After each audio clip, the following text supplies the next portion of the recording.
So would you say music has been a big influence in your life?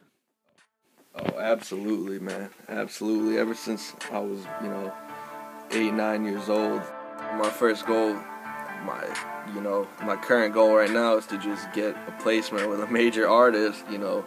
Be awesome to have some shit like bumping on the radio, or not, maybe not even the radio, but just put out a single that people can really vibe with, dance in the club and whatever.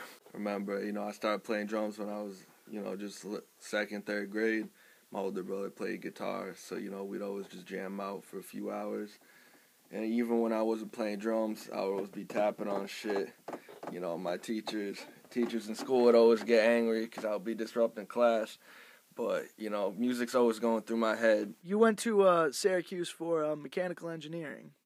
In a lot of respects, my time in the engineering curriculum at Syracuse, prepared me for this, because as an engineering student, to be honest, you just get used to grinding, like long nights staring in front of a computer screen, and that's what I'm doing. But instead of designing machines, I'm just designing beats. Some people might say this obviously isn't a professional studio, but you have the essentials. You got the keyboard, you have the microphone, the headphones, you got the speakers. Like the best recording studios, and with people who know what they're doing as far as handling all the mixing, you'll get some amazing results. But these days, all the analog hardware that they use in the studios, it's pretty much all available in software form. They call it the bedroom producer now, because pretty much anyone can start making beats. A lot of the hits you hear on the radio even are just, 20, 23-year-old people who just have no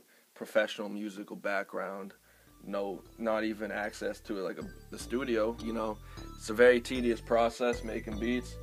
Some of my beats, which I consider some of my better beats, I've basically made start to finish in 15, 20 minutes. If I wanted to, I could get in the studio and make probably 20, 30 beats in a day. But I've really shifted my view from just quality over quantity.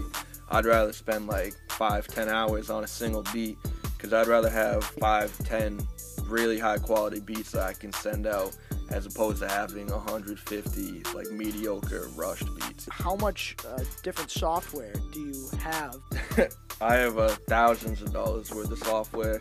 In the old days, you would just have piano, strings, horns, guitar, and it was kind of just whatever instruments you could play out, then that was in the song. Say, for example, you just play this piano sample.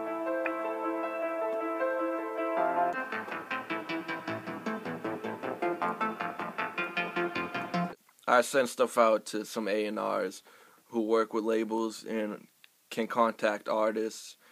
And I've been in contact with those people, so I have a few artists that I'm working with right now, a couple in New York, that I'm trying to take them up, because I know once they blow up, I've been their guy since day one. There's really an upside and a downside to this.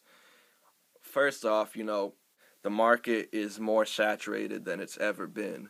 So yeah, you can go and put your songs on SoundCloud and send your beats to whoever, but the reality is there's a million other producers who have that access. You got to network, brand yourself, because you're competing with, everybody. Whether it happens this year, whether it happens in 5 years, I'm going to keep doing it. As long as it sounds cool, as long as you can vibe to it, then it's whatever. There are no guidelines in music. It all starts inside your head, really.